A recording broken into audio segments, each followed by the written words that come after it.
you can only watch it for the first time once. It'll be interesting to see what we catch and what we don't. Did you ever play the video game Mass Effect? This is where Babylon 5 is becoming Babylon 5. That was great. I love that. 100% completely accurate, definitive ranking of Babylon 5. I love it so much.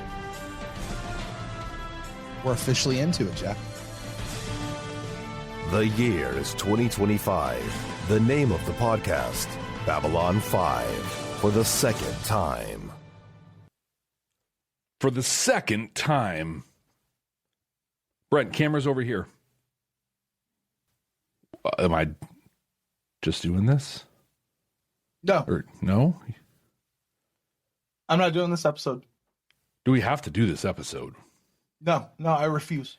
We were texting earlier and you're like, I don't want to watch it. I'm like, I don't want to watch it either, but this is literally our job.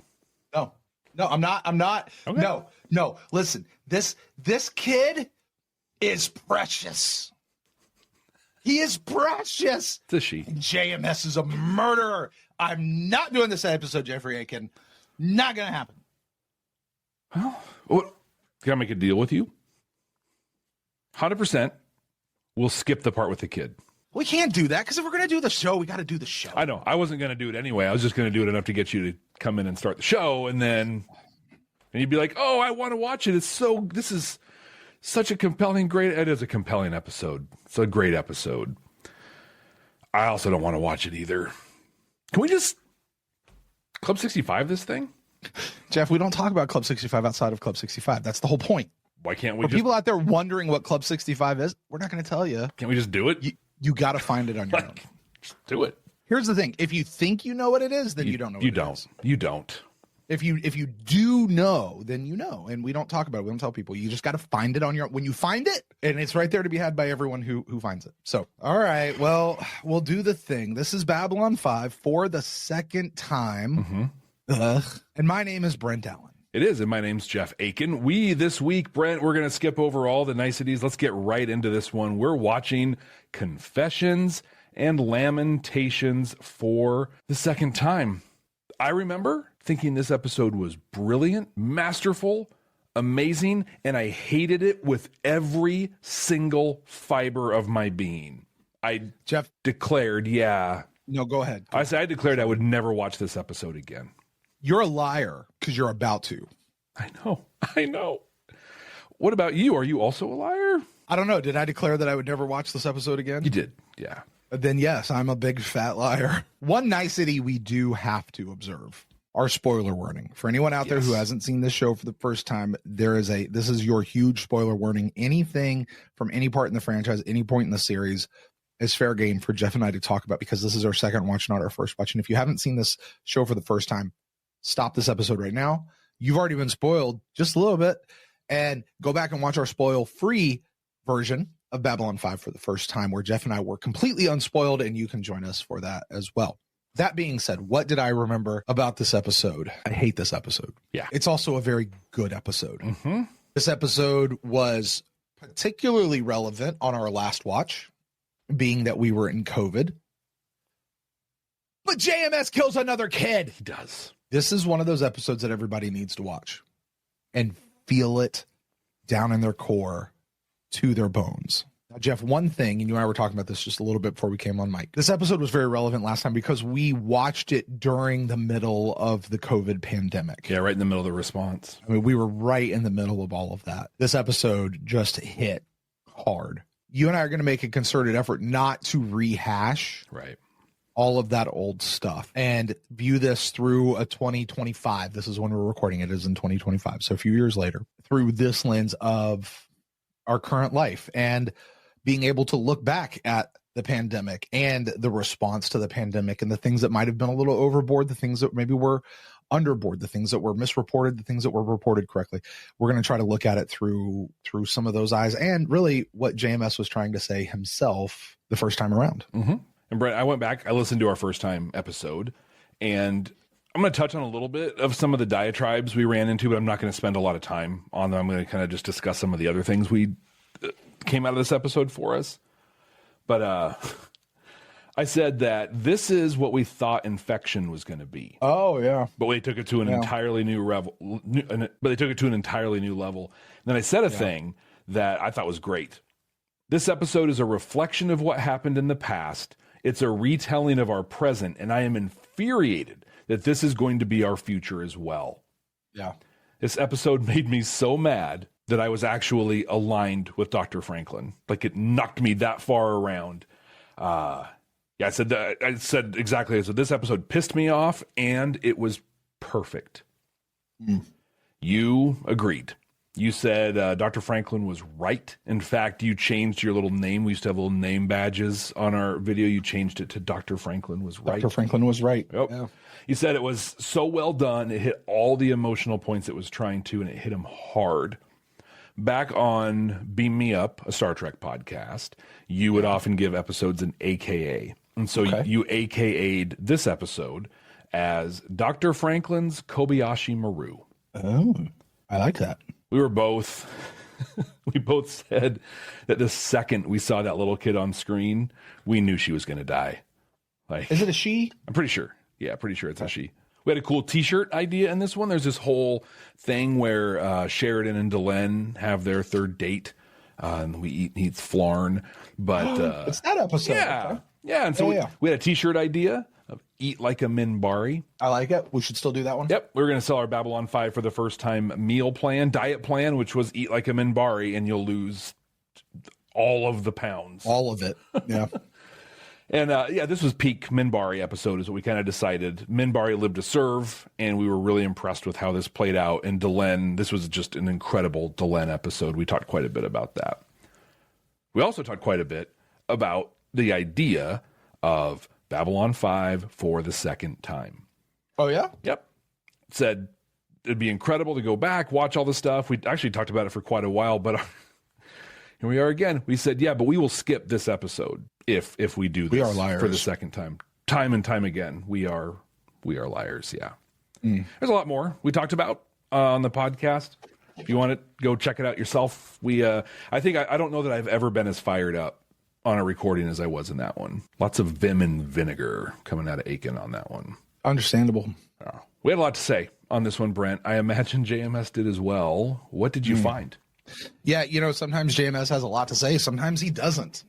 This one, he had a lot to say. Yeah, okay, yeah. Buckle in. Fun fact, did you know the word marcab is Arabic for the word boat? I did not know that. There you go. And Shwayet Adabi. I understand a little Arabic. I just said a little Arabic. And about Shwayet Adabi. There you go. I understand a little Arabic. Not that. Sure. Apparently, this episode came out around the time that, you get that like Deep Impact Armageddon phenomenon happening where multiple people produce the same show or the same movie multiple times, right? Yeah. Apparently that had happened because Outbreak had come out around the time that this episode aired. Mm-hmm. Voyager had done an Outbreak episode, I guess. Trying to remember which one that would have been. Well, the Vidians, they had all their Vidian stuff going on early. Maybe that was it. Yeah. He doesn't elaborate. He just said Voyager hadn't aired. ER hadn't said what they were going to do. I guess ER had a big Outbreak episode or something. I never watched ER. But anyway, here's what he says. He says, plague stories are very trendy these days. Somebody had said this to him. And here's his response. Next time I'm going to try to locate every other producer in town and see what they plan to produce so I can plan accordingly. Smart. He said, if I had known there'd be such a glut, well, I probably would have done it anyway. Also, he said, the use of the marcabs was definitely not a reference to Scientology in any way, shape, or form. Absolutely, positively, no Scientology link or reference in the name Marcab. I find the organization generally abhorrent. Oh, okay, yeah. I had no idea that Scientologists use an alien group called Marcab, and frankly, I would have changed it had I known. Yeah, I had no idea of that either. Mm-hmm. Huh. Jeff, I have a question. What do you think the general response by the public to this episode was? I am not going to answer that question because I know the answer to it, but you would think there'd be a lot of outrage around this one. There would, but interestingly enough, after this episode had aired, they didn't receive a single negative response, which tended to be the case with nearly all of the episodes that they produced that touched on controversial subjects. That's wild. Lots of positive responses from every side of the political spectrum, not a lot of negative feedback, if any. And in retrospect, I think this was due to the fact that we went out of our way to be even-handed, respectful, and fair in our storytelling, he says, which reinforces my theory that American audiences don't need to be coddled or written down to or protected from controversial subjects. They just need to know that the issues are being treated honestly. Flippin' men. Agreed. Yeah. Jeff, were we negative in our response? No, I don't want to, and I don't want anything to come off. It's not that this is, I will repeat, this is not a bad episode. This is a good episode. Everybody should watch it. Oh yeah. This is an important episode. It's just heavy. We were negative towards culture and society. We loved the artistry and the storytelling of this episode. Great. I like that. Apparently there were some folks saying that what this was talking about, what this episode was a response to, was the idea that the Marcabs, I guess, are a substitute for Americans in this way. Okay. And so what we were saying was, or what JMS was trying, what they were saying that JMS was trying to say was that Americans were saying that AIDS was from God, was a punishment from God. Yeah, we heard that. I remember hearing that as a kid. JMS says, nay, it's not AIDS. It's the Black Death. Because people in history did say that the Black Death was a punishment from God. That's what I was talking about, not AIDS. Stop letting your modern interpretation of stuff color history. Ooh. This is nothing to do with that over there. Wow. Turns out you interpreted that on top of something that I did. It's not what I said. Don't hold me accountable or liable for what you misinterpreted me to say. Man, I wish I would have had this about 3 months ago. Oh, yeah. Yeah. That would be good. Really Also, like, isn't that a thing? Like, all the big plagues of time, all the big diseases we found a way to say is a punishment from God. Well, I mean, isn't anything from God, honestly, when you can't explain it? Yeah, and it doesn't always seem to be a punishment. A lot of times. Well, that's how you explain the bad stuff, because it couldn't possibly be that we were exactly bad or caused it ourselves. It's out of our hands. Right? It's just happening to us. Yeah. Yeah. Jeff, did you know that they had a medical advisor on the show? No. They did. His name was Tom. And Tom, his main comment on this episode was that there's a notion that a virus can't pass from one species to another. And his comment was, well, we have yet to contact one single other alien life form to even make this analysis. We don't know for a fact that their biology would be radically different than our own. Until we actually make contact, it's just as likely as it is not. That's pretty fair. Which is basically the Schrodinger's cat of disease spreading through multiple species. Uh-huh. I like this. He says, this episode on one level indicates that we really are crazy over here at Babylon 5. Here, we developed this race for nearly 2 years. We developed their culture. We mentioned them prominently in the last episode. Talked about them a lot. We had them speak before the full council in the Long Dark. We spent substantial amounts of money making them the single biggest alien group that they've got, like in costumes and makeup, right? Said some of the group shots had 40 or 50 or more Marcabs, all in full prosthetics and costumes. And now, never to be seen again. That's so hilarious, because in our episode, at one point you're like, hey, I might have missed something. But like, did they just make these people up for this episode? I've never seen them before once. And I was like, dude, last week, all the way back, they've spoken for the league. They've done all these things. Like, yeah, I never seen them before. We know that their name was Marcab? Yep. See, even at this point, I'm sure we said Marcab last week. I think so, yeah. But they've been mentioned. They probably have. Kind of a big deal. I know that now. And you know what? Now that I know what they are, like, I've been able to point them out on the second watch. Because like Drazi, the Brakiri, the Marcab. Yep. Game. I even remember Fish Lady. Oh, the game? Yeah, the game. Yeah. I remember the Fish Face Lady from the first one. So I don't even know the name of their species, but whatever. What is it, Jeff? It's like Abba something or whatever. Nope, you fail. You fail. Because right? No, I don't. You just can't rattle it off. Yeah, if you would have said anything with confidence, I'd have been like, okay, cool. Right. I have no idea. You could have lied me. I was going to call them Abadosians, but that's a whole different series. That one I would have said no. Last week I would have said no. He actually spoke to somebody at the CDC about this episode and said, actually, hypothetically speaking, the sudden eruption of a disease like this is possible. However, it likely depends on various circumstances. A particularly aggressive disease could perform very much like what is described in this episode. Look at that. Okay. I don't think that this is hypothetical. Yeah. It was real life. And probably has been a couple of times through history. And I'm not just to be clear, I'm not talking about the measles right now. You could be. Could be. Could be talking about smallpox. Yeah, but all kinds of things. They didn't erupt like this disease. Even they haven't erupted like this disease did. Anyway, hey, Katerina. That was close, by the JMS, way. Nia got us in the chat. It's the Abai. I was close. I almost rattled it off. You still failed. 80%. They joked a few times about having a mass burial for the Marcab and all of their prosthetics behind the studio. But it's probably their like environmental person who's like, yeah, no, we can't do that. I wish they hadn't joked. All right, I got one more, and then I've got a couple that we'll talk about during the episode. Okay. This last one, JMS simply says this. Anytime there's a big disease, we, the collective we, get stupid. The same exact thing happened with the Black Plague, as was mentioned in the episode. Instead of blaming gays, the leaders of the time blamed the Jews and the lepers. The whole point of this episode is to drop politics and scapegoating, whichever disease happens to be next. There is always a next. Focus on the problem, the disease. I read. Stop blaming the blame. I read that during the Black Plague, people thought it was cats. Cats had something to do with it, and so they were killing. Cats did have something to do with it. Yeah, they were actually killing the rats that were actually spreading the disease.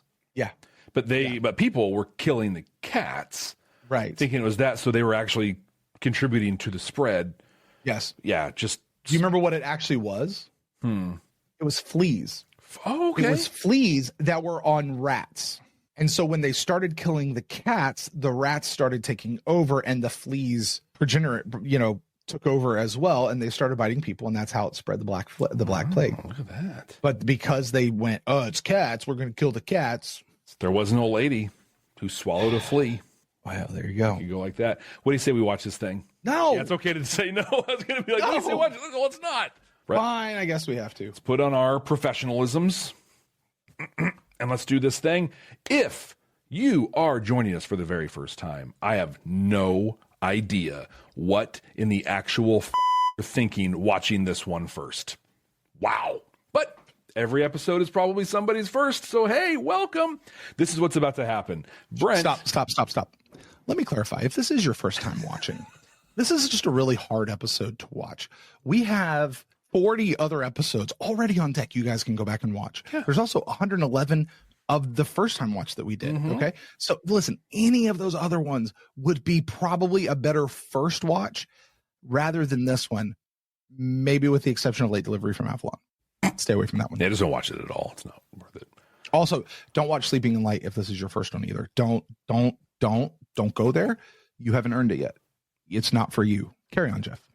So Brent is going to begrudgingly pull the episode up. We're going to watch it. We'll talk about it probably during the episode, react to it, whatever. We will chop that bad boy up, put it onto YouTube and a reaction video style sort of a thing. If you want to see the full and unedited version, that's going to be like, I don't know why you would, but if you did, you know what? You can go watch it at our Patreon page. There's a ton of other really cool stuff there. Like you can watch all the other stuff. Exactly. There's so much else there you can watch. I love how we're just actively telling people to stop watching this show. But this is a good episode, and if you haven't seen it, you need to see this episode. Agreed. This is a must-watch for life. It's just hard. We have just put our proverbial bunny suits on and are about to step into this thing. If you want to see the full and unedited version of that, it's at our Patreon page, patreon.com/badnerds. And if you're listening to us on the audio podcasting app, and you're still with us at this point, hey, listen, you're going to catch all that audio from the YouTube. Jeff and I are really we're promising and we're doing our best not to crap on this episode. I think it's just the dread of knowing where this episode's going. Yeah, it's that whole the kid. It's like you go in for surgery and you're like, it's going to be so great. I'm going to be so healthy and good afterwards, but I don't want to go through the surgery. I want to go to heaven so badly. I don't want to die. Let this cup pass from me. Yes, exactly. But nevertheless, not my will, but yours be done. Fine. Your will be done, folks. We shall watch Confessions and Lamentations. Accessing file. I thought Zeta Squadron was on break. It is, but some time ago, Keffer saw or thought he saw something in hyperspace. A ship of some kind. Unknown configuration. So he's been spending some of his free time looking for it. That was like almost 3 months ago that happened. Tell Lieutenant Keffer to... So he's on his free time and he can take a Starfury out at will? Why not? His fighter is to be recharged and ready to go within the hour. Yes, sir.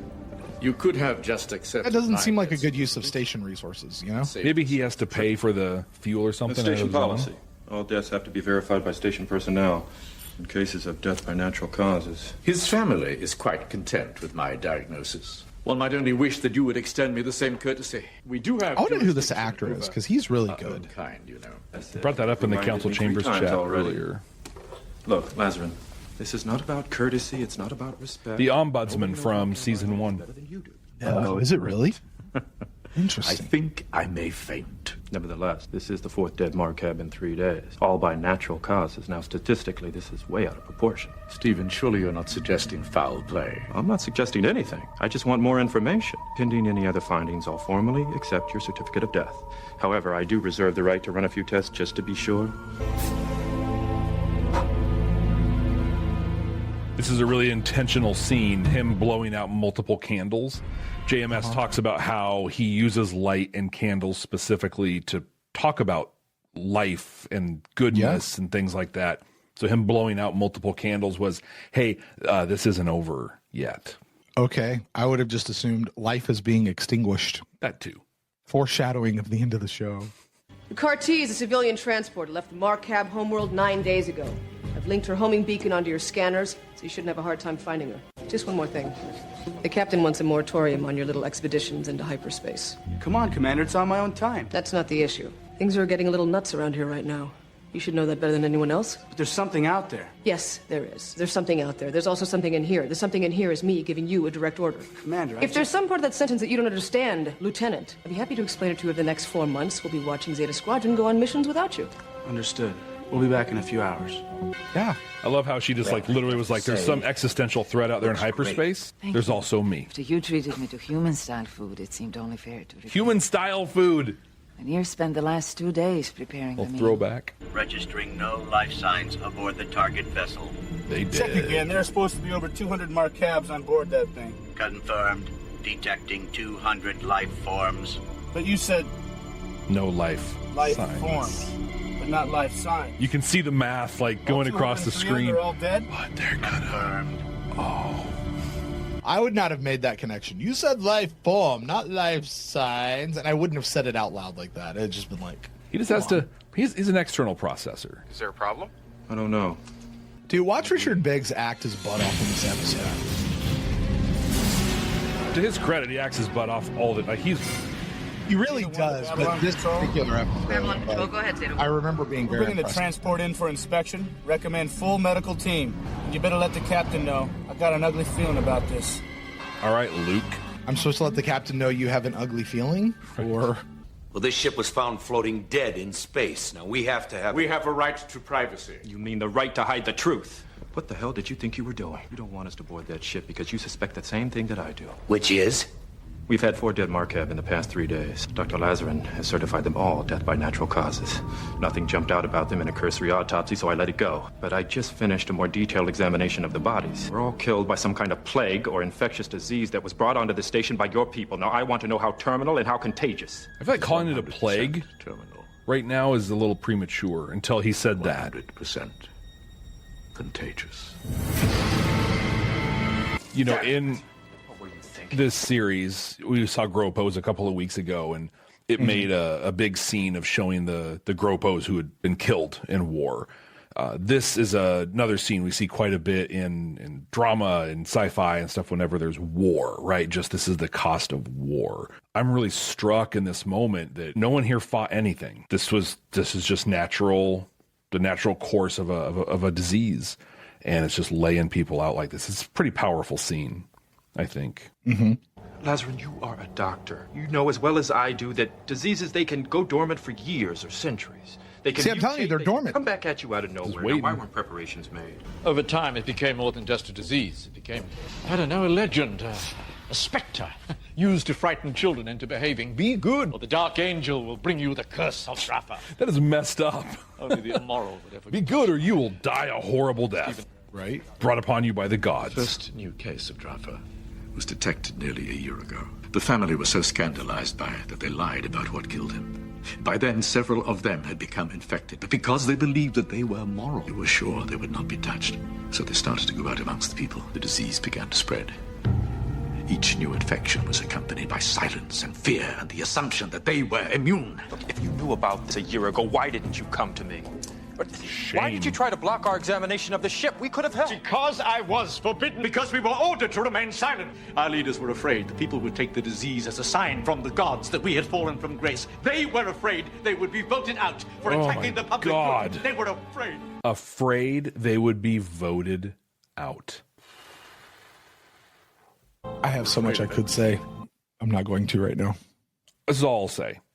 Anytime you choose votes over a life, you've made the wrong choice. Some of us have been working to find a cure. Without enough money or resources, they don't even want to talk about it, as if the very subject makes them dirty.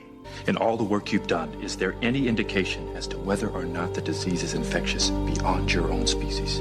I don't know. I love that Franklin immediately goes big picture. Gods forgive me. I do not know. Shame. Dude, shame. Imagine a world without shame. That's all this is. You can dress it up and call it religion or whatever, but ultimately they assigned shame to this disease, and hundreds of years later, it's still pervasive to the point that, well, we better just keep our mouths shut and let these people die, because, I mean, it'd be shameful if anyone knew this was happening. Well, and you know who acts like that? Young teenagers. Because for them, what other people think of them is everything of the ultimate importance at that particular phase of their life. Turns out that sticks with people as they get older. Yeah. Also, these are the things where I'm very much reminded of a great line from just the seminal cultural touchstone film, Men in Black. Okay. The individual is smart. The individual can handle it. But people are dumb, stupid, and arrogant. So true. So true. Buddy, baby. Right. Immediately we're like, oh, that's going to die. Look at cute chubby cheeks. I just want to baby. First off, why is this kid just walking around Babylon 5 on their own? What about shame? Where are that kid's parents? Jeff, this is the mid-90s. What were kids this age doing in the mid-90s? Yeah. You are very late for food, and she is very upset. Yeah, they were doing exactly this, actually. Come home at once. Papa? Papa, wake up. Yeah, Papa don't preach no more. Dunk. The next 24 hours are absolutely critical if we're going to control the spread of this disease. Dr. Lazarin says the incubation period can last several weeks or just a few days. Until then, it's absolutely invisible. Once symptoms appear, that the sounds patient familiar. expires inside 24 hours. And there's no cure? No, not yet. Now, the problem is, between the time the disease shows up... You know what I love? Termination. I love Franklin's chutzpah. Yeah. I love his confidence there. There's no cure?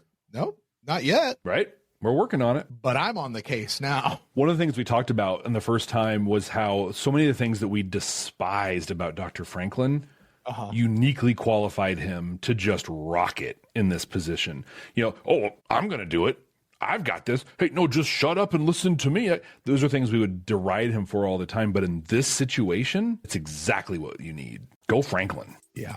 If it's airborne, given that all the air in here is recycled, the entire station might be infected. Stand by. We'll be right back. Are you ready to take your Babylon 5 for the first time experience to the next level?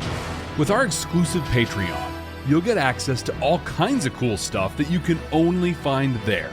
Our recording notes, unedited reaction videos, an exclusive Discord community. And you can even be listed as a producer of the show. Plus, we even offer exclusive meet and greets and hangouts.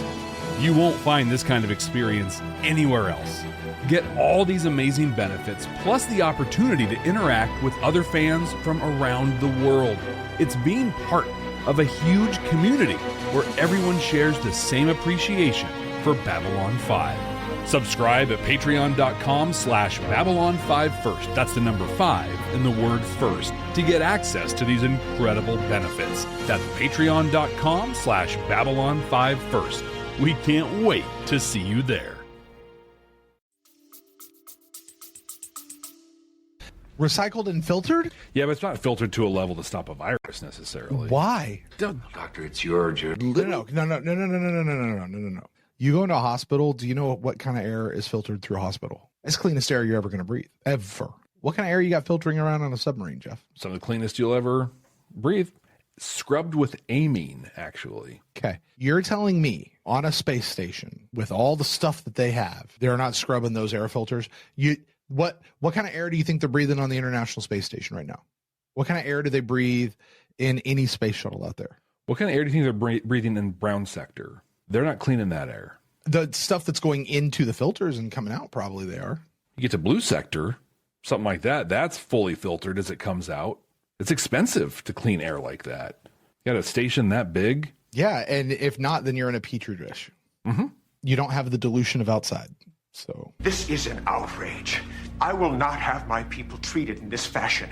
Poked, prodded, accused. Ambassador Schuller. You are spreading hysteria and fear about my people that is totally unwarranted. On top of that, you're disgracing good and decent people by implying they're unclean, immoral. No one said anything of the kind. Absolute implication. How do I know this isn't a conspiracy on the part of your world to destroy my people? Okay, here we go. Let's say this for what it is. Truth be told, this has nothing to do with implying that you're immoral, replying that you're unworthy, with implying any of that. You know what this has to do with? I don't wanna. Yeah, exactly. How do I know you're not going to try to take over my world? Oh, I'm sorry. How do I know you're not going to take all my money? How do I know that you're not going to try to tell me to do something that I don't want to do? That's the thing. How are you going to? It's really just that. Are you going to make me uncomfortable? Yeah, I don't want to. I don't. Yeah. It's really just that. But I wanted to warn you. The disease may be spreading into the general population. We are the pure. If we believe, then the dark angel of Draffa will pass over. You know, part of me wants to be like, there's no way in the 23rd century people would be buying this stuff. But I would have also said the same thing about the 21st. So here's the thing. You have a few leaders of the Marcab who are making a big stink about this. Mm-hmm. And the rest are just people. Just following along. They're just listening like that little kid. Hey, I guess this is where I'm supposed to go now. Oh yeah, you guys, and hey, it tickles my ears that they're being whatever. So yeah, let's go. Yep. Let's go. And some of them are regular people getting riled up because you know it's you find that rallying point, right? That like it's the politician thing. Yeah. You know, I'm gonna rally you up. We watched this in Stargate, exactly like with the witch burning episode, if you remember that one, right? I'm gonna get you riled up. Everybody's gonna follow me. You know. That's all this is. That's all it was. It's all that we witnessed in real time. I have the most experience with the disease. I will go into the isolab and perform the autopsy. Dr. Lazarin, And once finished, I will stay inside. The isolab is hermetically sealed. If I am contaminated, it will not get through the airlock. It will give me a chance to do some good, Stephen. Give me that much. I love this and this guy. Mm-hmm. Especially because like he definitely held on to part of the legend and the mythology around everything, right? But through reality, he's like, yeah, it's wrong, and I want to be part of the solution. Let's get to work, shall we? And we've had 3 more. Franklin looking at him with admiration, like that was. It's getting ugly out there. That was hero level stuff. Some of the more extreme human and alien he made the choices found a solution to the problem. that make him a hero. Wipe out the Marcabs, you wipe out the problem. Seems we've heard that before. How's their quarantine going? Well, 4,000 out of the estimated 5,000 resident Marcabs have entered the isolation zone. The rest of them either haven't been found yet or they're hiding, afraid to take the trip, which of course puts them in danger if they're found by the others. It's so ridiculous. Yeah, this happens in real life too. Oh my gosh, there's this disease, and I'm scared of this disease, so I'm going to go beat up the people who get the disease. Well, but that's the whole point of this deal. It's scapegoating. You know, oh, it's that country over there. Oh, it's those people in a lab over there. Oh, it's that monkey over there. Oh, it's the cats over here. Oh, it's and we have to find somebody to blame, because if we take out the person to blame, then it's not going to be an issue anymore. Yeah. Right? I think there's 2 core things. People are afraid and they want to feel like they're doing something. Those 2 things put together don't lead to anything good. And real leadership is addressing those, right? Hey, I understand you're afraid. This is what we have going on. This, that, and the other. You want to do something? Stay home. Do whatever. Give them something to do. You want to do something? Go boil water and move it from here to there. Whatever. But as long as people have some reassurance and feel that they're contributing, I think that really would minimize so much of just the mob mentality. But you're still telling me what to do. Yeah, exactly. And you're costing me money. And I don't want to stay here. And I don't want to do that. Well, I think that I don't want to wear this thing. And I don't want to wash my hands when I go to the bathroom. And I don't want to not touch my face. And I don't want to. And it's honestly just about what I don't want to do. And by the way, I don't believe you because I don't trust you. And I don't think this is that big of a deal. And here's all the stuff that I can come up with that's going to justify that thing, even though it's really bad science and it's really ignoring everything. But I don't trust the people anyway. So, but I trust them with this other stuff, but not this, but this one. And yeah, we talk about this in detail in our first time discussion. I'm sorry. I'm trying not to rehash it, Jeff. I know, but it's right there. It's hard not to.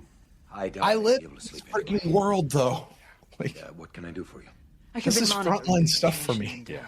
I would like to make a request. Ambassador, we can't let anyone off this station. I would like to be allowed into the isolation zone. I've spoken with Ambassador Fashar, and he's willing to allow us entry. Why? They're in pain, frightened, dying. Minbaria taught that at such a time, the afflicted should be ministered to, comforted. They're not your own people, Delenn. I didn't know that similarity was required for the exercise of compassion. So good. They are afraid. So good. We wish to do what little we can. We? Lanier has asked to accompany me. Delenn, I cannot allow this. I understand the risk, Captain. If the disease is limited only to the markup, we should do all we can. But if it's not, then we must give comfort. Because very soon, we will require it ourselves. You will be exposing yourself to massive contamination. If I let you into that isolation zone, I can't let you out again. I know. I'll tell security to let you through. Thank you. Oh, look at that. And the music underneath. All life is transitory. If I don't see you again here, I will see you in a little while. In the place where no shadows fall. Delenn, when I do see you again, call me John. Oh, I like what he said. When I do. When I do see you again. What I love, this is Delenn at her best. Not Delenn full of bravado and yelling and getting big, but Delenn truly speaking from her heart. And what I especially love about this for her and Lanier, we've talked about it before in other contexts, and Deep Space Nine said it so well. It's easy to be a saint in paradise. Right. You can have highfalutin values and all this kind of stuff when it's easy. It's super. Life's good, and I believe these things. It's when it gets hard that it matters. And without hesitation, Delenn was like, this is what I have to go do. Like, truly living her values in that. Yeah, people are in pain, people are hurting, and they need to be comforted. Let me go do it. That's what I'm here for. What would be amazing, and I know the logistics of television would make this really hard, but it would be great if she said, we want to do this, and he's like, we? She's like, yeah, me and all of the other Minbari on this station. Like, if it was this, like, unifying moment. But it's almost more powerful also that it's Delenn, right? Like, she's the one. And Lanier's going to go with her. Of course. You know, actually, this would be a real cool thing if this is something that helped get Delenn back in the good graces of Minbari society, or at least her Thane, or her clan, little smaller group, her clan. Yeah. What did you do, huh? Why did you bring this here? You messed me up. You messed us all up. Hey, leave alone. Don't. What do you want, his side, huh? Shut up! Come on, get out. Get out of here. Maybe I'll let you leave with your ribs. If there is no side, you ignorant. I was going to say, that's the deal. Yeah. It's not me versus him. That's the thing. It's never a me versus him. Wait. We're all in the same boat together. I love this scene so much because Garibaldi had that moment of pause. I could get in, but he did it. Garibaldi doing it too. But yeah, I'm sorry I interrupted you. What you're saying is so dead on. And everyone's looking for someone to blame. That does seem to be the rule, doesn't it? Analyze the problem, choose whichever strategy makes least sense, and then do it. Wow. There it is, right there. Yep. It's dizzy. Seems to confirm it. I felt my throat sore a few minutes ago. Stephen, you wanted to examine someone in the early stages of the infection. I think you should run some tests. Yeah, this is so great of him. Quickly. Yeah. Okay, here's the difference. I may have kind of the reason that people do is because I don't want to. Let's boil it down even further. Okay, you know the real reason why the Marcab don't want to do this kind of stuff. You know the real reason why people don't want to put on masks or do the things that actually prevent the spread of disease? Okay. Because they're being selfish.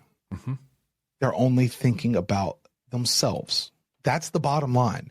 They're only thinking about themselves. Now, how that plays out is, I don't want it, right? Yeah. They're only thinking about themselves. What's great about the doctor, and I bring that up right here because what the doctor just did is he got outside of himself and what he wanted. And he wasn't thinking about him. He was thinking about conquering the disease. How do we get through this? Crap, I'm here. I'm now the best example of this. His mind was bigger than me, than my thing and what I want to do. In the first time discussion, I told this story, and I'll tell a shorter version of it, but there was a Catholic priest who in the early days of COVID said, we're all doomed to die. Because we thought that was going to, COVID, if you got it, we thought you were dead, for a while. But this priest said, we're all doomed to die because of that exact reason. In order for this disease to be stopped, we have to think about others. But in our culture, that's not possible. We only think of ourselves, and thinking of ourselves will doom us as a society. Well, to that, there was a whole ad campaign in Norway, maybe Switzerland, one of those European countries. And the ad campaign, I thought it was brilliant, was I wear my mask for you, you wear your mask for me. That's it.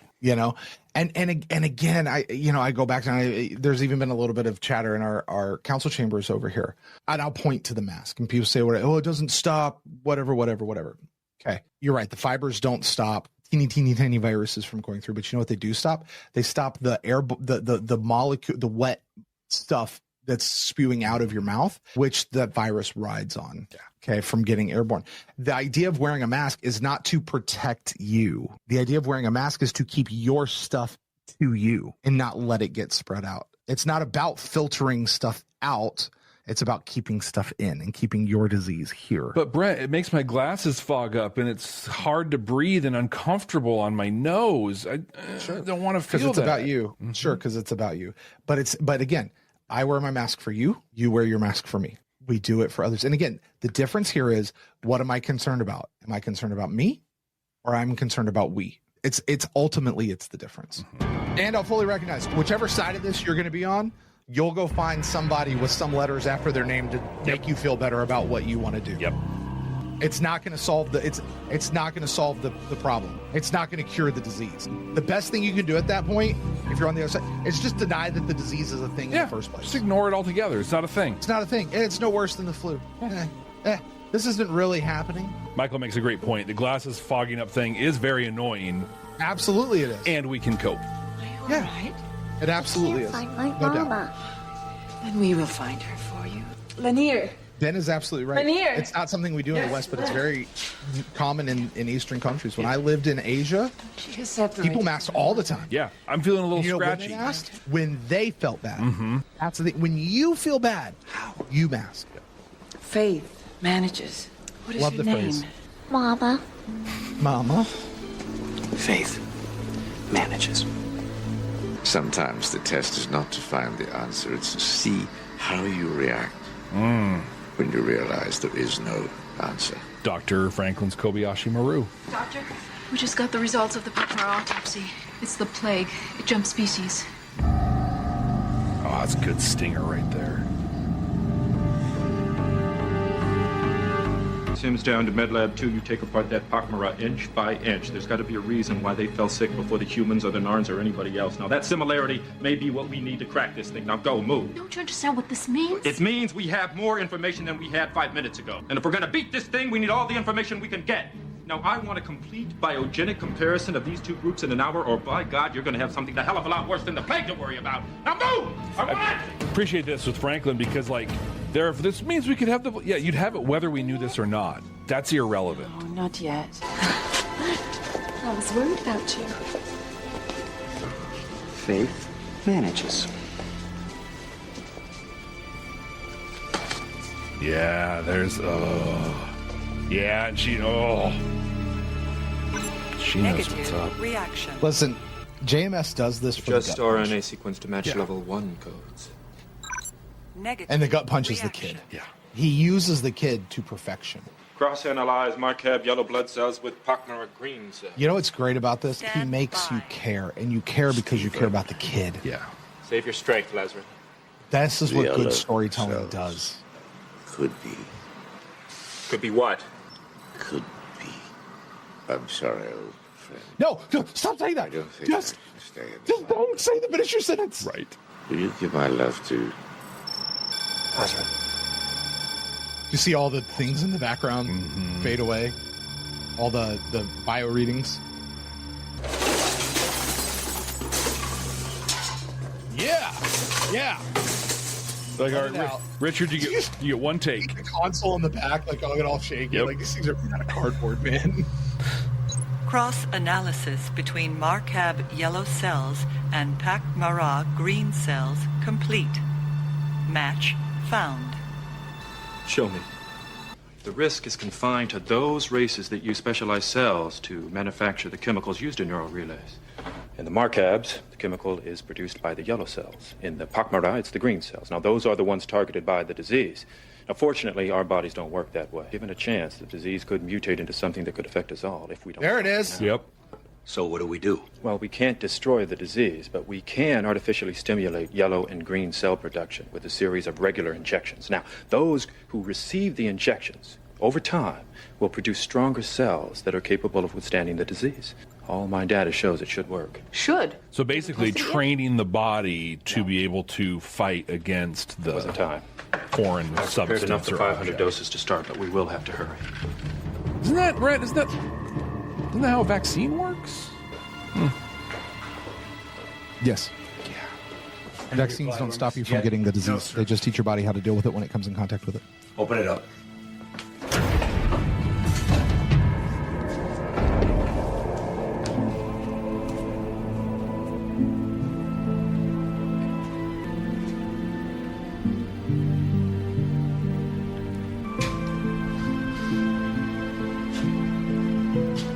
Lanier, is there anyone? Anyone at all? No. No one. I wonder if Lanier, if Bill Mumy has like artificial tear ducts running underneath his makeup and he can like squeeze more water out. John. I can't cry on command. I've tried. No? I'm not good at it. Yeah, Ben's right. Christopher Franke deserves so much credit for scoring this scene and making it feel as impactful as it is. So heavy. I remember a couple episodes back, I think it might have been Shadows Aha Doom. Sheridan was like, I refuse to let those Narn die cold and alone. Mhm. Right. And he's like, we'll triage what we can. So even if they're going to die, they'll be with somebody. What I want to believe, if I were in a situation like that, we're all sick, we know what's coming. I would want there to be someone or some reason to sit down and just like, can you make this normal? Like let's tell some stories. Let's play a game. Let's something.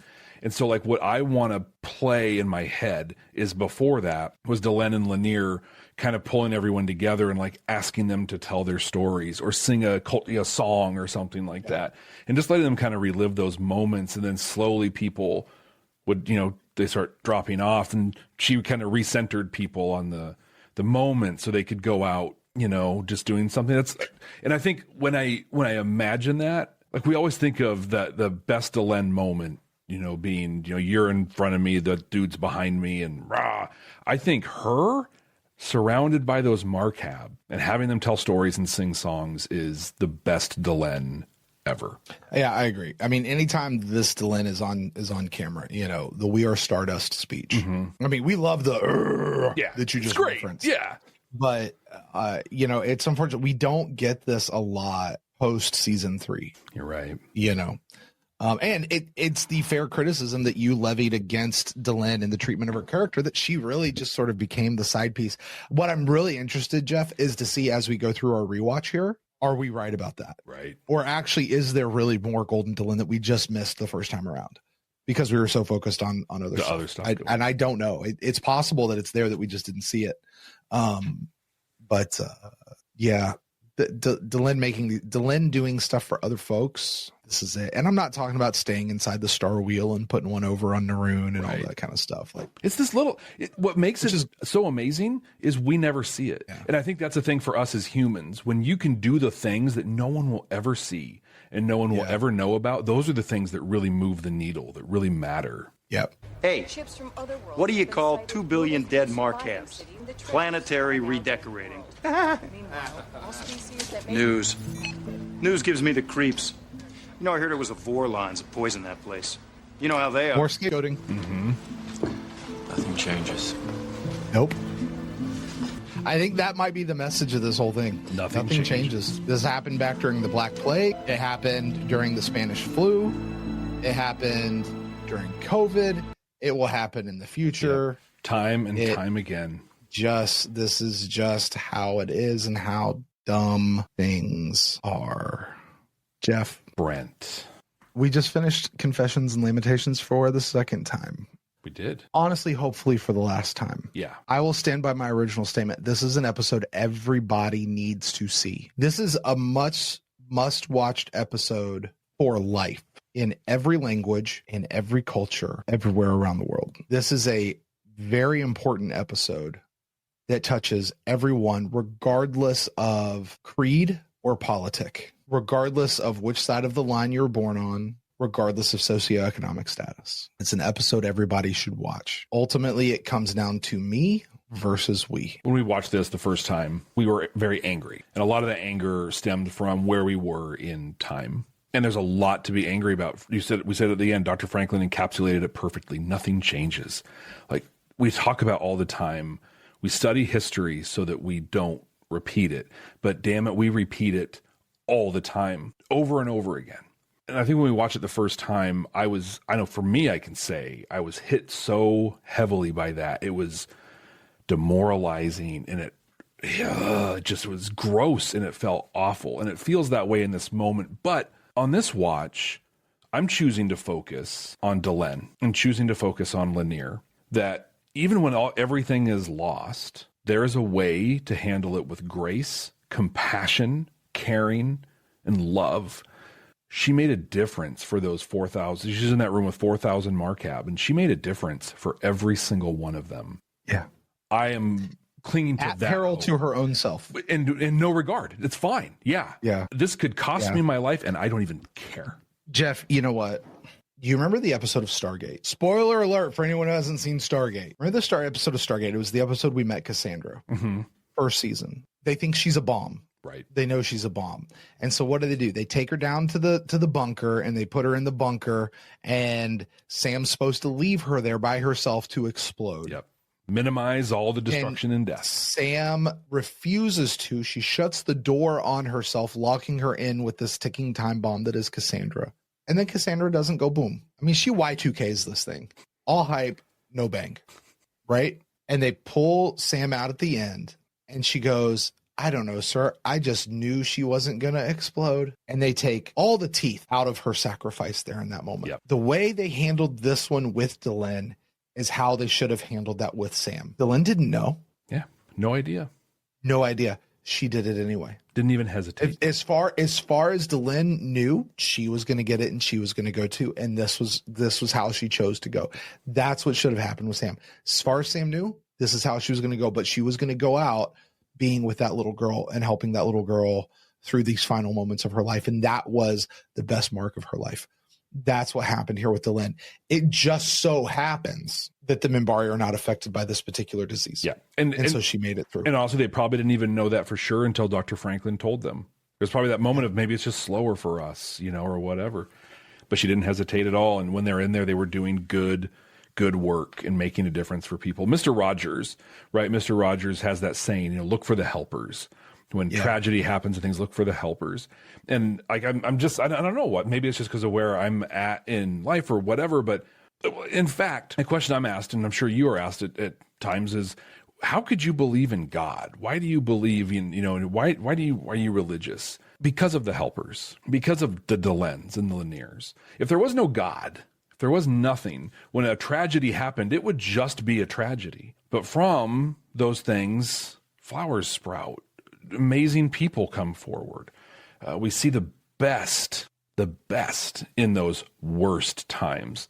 Here, Delenn was the best. And so I'm choosing to look at this whole thing in the terms of we're going to have so much more bad stuff happen during our lifetimes, our kids' lifetimes. We're full of bad stuff. But as long as there's a person showing up with compassion and love and grace and being there for people, we're not lost. There's still hope. So look for the helper. Look for the Delenn. Be the helper. Be Delenn.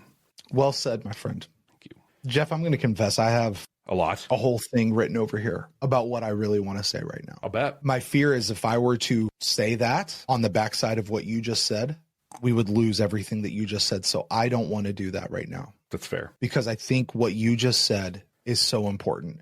And I hope when we pull our promo clips and we put them out on social media, what you just said is a clip. Because like what Delenn did, what you just said needs to be heard by everybody, because it's not about me. It's about we. That's everything. Everything. The only other thing I will say is specifically what JMS said was the message of this episode. Yep. The whole point of this episode is not political. I'm not going to get into that. This episode says that if you make a disease political on either side, you're gonna die. You have to set aside all that crap and just deal with the problem. The only side that this episode took was advocating for compassion for those who were afflicted. What you just said about Delenn. That's the only thing this episode is saying, is acting with compassion, not pointing a finger, not blaming, getting on the side of solving the disease. And for those who are, we're going to have some compassion, regardless if they brought it on themselves or not. Right. But whatever. Well, Brent, we're going to bring a thing onto ourselves on this one. You, my friend, get to rank this one. Me? Yeah, you. Oh, I'm so grateful for this. And, we had a thing going through our entire first watch and the first bit of our second watch where we just run through the top 5 and then we'd rank these wherever. And then you started getting all fancy pants and being like, oh, I understand. I know this. I'm going to grab the little range from which Jeff might rank this thing. And I played along. I'm not going to play along this time because I have no idea where you're going to put this thing. We have 17 episodes on the list right now, and I could make an argument for all 18 slots that will exist for this episode. I know where I would likely put it, but I'm very curious where you would, and it's your job. Brent, where are you placing Confessions and Lamentations? Okay. Sometimes an episode is so good, it doesn't matter if there's a message to it or not. It's just a great hour of TV. You want to come back to it again and again. Makes you feel something, does all the stuff, right? Sometimes an episode has such a poignant message that it doesn't matter that the rest of the episode is crap, because the episode just could be bad. But the message is so good that it elevates the episode and it makes it an important episode. This episode was expertly written, precision crafted, technically. Honestly, the worst bit about the acting in this entire episode? The little kid. Was Keffer. Oh, Keffer. No, it was Keffer. Yes, you're right. Yeah. Out in a thing going, what?